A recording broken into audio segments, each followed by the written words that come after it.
Хөдөлмөр нийгмийн хамгааллын яамнаас Дэлхийн банкны санхүүжилтээр хэрэгжүүлж байгаа хөдөлмөр эрхлэлтийг дэмжих төслийн хүрээнд бичил бизнес эрхлэгчдийг дэмжих цогц арга хэмжээг зохион байгуулж байна. Энэ нь 1. Бизнес санааг хөгжүүлэх, төлөвлөх, бизнесийн төсөл бичих чадварт сургах зээлийн өмнөх сургалт. 2.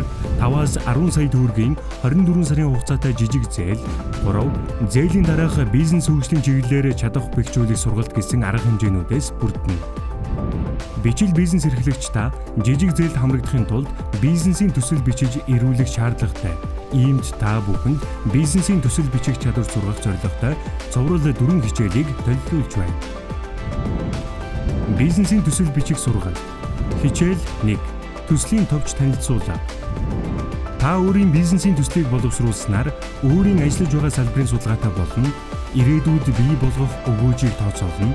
Тохиолдож болох эрсдлийг тодорхойлж, үржлийн сэргийлнэ. Хөрөнгө оруулалтын бодит хэрэгцээг тодорхойлно. Санхүүгийн зөв төлөвлөлт тооцоололтой болно. Өөрчлөгдөж, шинжлэгдэж байгаа бизнес амжилтанд хүрдэг. Өөрчлөлт, шинжлэлт үгүй бол хөгжил үгүй. Өөрчлөлтийг хийх олон аргын нэг нь бизнес төсөл боловсруулах арга юм. Судалж, шинжлээгүй, тооцоолж, төлөвлөөгүй аливаа өөрчлөлт бизнесийг хизээж амжилтанд хүргэхгүй.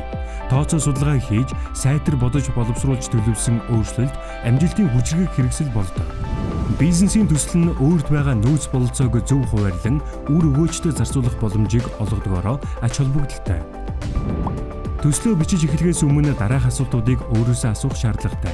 Үүнд таны бизнесийн төсөл ямар асуудлыг шийдэх вэ? Таны санал болгож байгаа бүтээгдэхүүн үйлчилгээ юу вэ? Бүтээгдэхүүн үйлчилгээ хэрхэн яаж хийх вэ?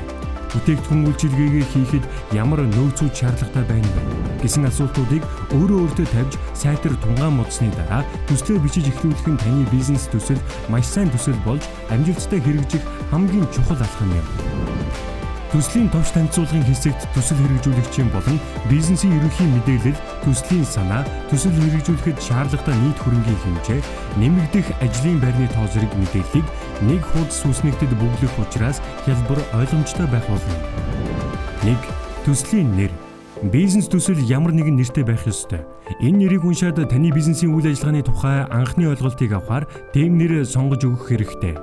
Заримдаа төслийн нэрийг шууд бизнесийн үйл ажиллагаагаар нэрлэх тохиолдол байдаг. Энэ нь буруу биш юм. Жишээлбэл хэрвээ та Монгол гутал оёх төсөл бичиж байгаа бол ганган Монгол гутал эсвэл угалцтай Монгол гутал оёх бизнес төсөл гэх мэтээр нэрлэж болно. Хэрвээ товчсон нэр бол хаалтад заавал тайллыг нь бичих хэрэгтэй. 2. Төсөл хэрэгжүүлэгчийн нэр, хаяг, холбоо барих утас, имэйл, төсөл хэрэгжүүлэгч нь хувь хүн үү, аж ахуй нэгж, байгууллага гэдгээс хамааран та байгууллагынхаа эсвэл өөрийнхөө нэрийг бичнэ. Энд нэгээс олон нэр бичихгүй бөгөөд хэрэв танд бизнесийн хамтрагч байгаа бол 7 дугаар эдит хэсэгт бичих хэрэгтэй гэдгийг анхаарна. Төсөл хэрэгжүүлэгчийн хаяг эсвэл таны албан ёсны хаяг тавигдана. Хэрвээ та энэ хаяг дээрээ оршин суудаггүй бол оршин суугаа хаягаа нэмэлтээр оруулж өгөх хэрэгтэй. Утасны дугаар оруулахдаа аль болох өөрийн эзэмшлийн солигдохооргүй утасны дугаар оруулаарай. Энэ нь төслийн талаар асууж тодруулах шаардлага гарсан тохиолдолд тантай холбоо барихад хэрэг болно. Хүмүүсийн нийтлэг гаргадаг алдаа нь цахим хаяг байхгүй гэх шалтгаанаар бичихгүй үлдээх тохиолдол байдаг. Сүүлийн үед бүхий л үйл ажиллагаа цахим хэлбэрт шилжиж байгаа учраас та цахим хаяг нээж ашиглаж хэвшээрэй. 3. Бизнесийн төрөл. Энэ хэсэг нь дахин 3 дэд хэсгээс бүрдэнэ. Эхний хэсэгт бизнесийн хэлбэр буюу та хуваарь бизнес эрхлэгч үү, эсвэл компани, хоршоо, нөхөрлөлт үү, аль нь болохоо сонгож бичнэ. Үйл ажиллагааны төрөл хэсэгт та үйлдвэрлэл, үйлчилгээ, худалдаа эрхлэгч аль нь болохоо мөн адил сонгож бичнэ. Харин эдийн засгийн салбар хэсгийг Google хайлтаар орж, загварт бичигдсэн тушаалын нэр эсвэл холбоосоор орж та өөрийн бизнесийн эдийн засгийн салбарын ангиллыг мэдэх боломжтой.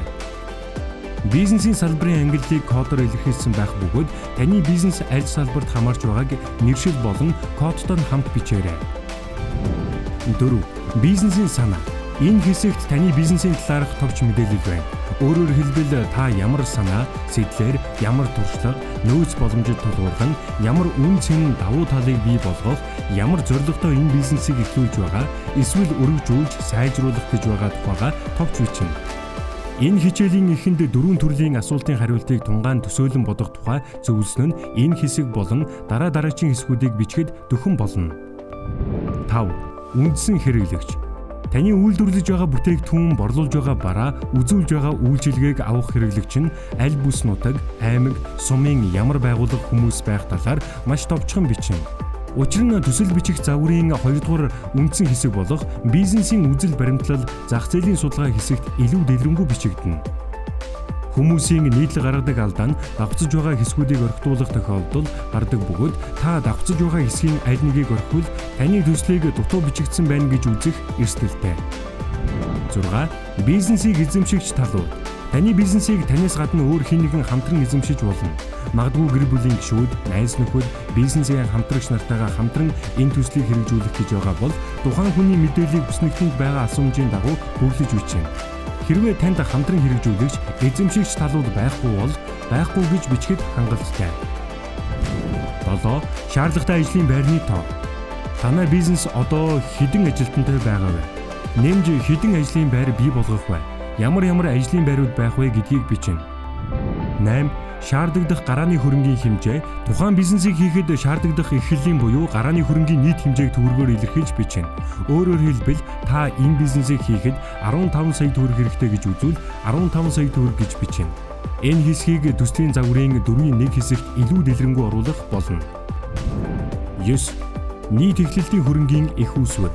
Та бизнес төслөө хэрэгжүүлэхэд 15 сая төгрөг хэрэгтэй гэж үзвэл өөрөө хэдийг нь гаргах боломжтой. Мөн зээлээр хэд хэрэгтэй байгааг бичнэ.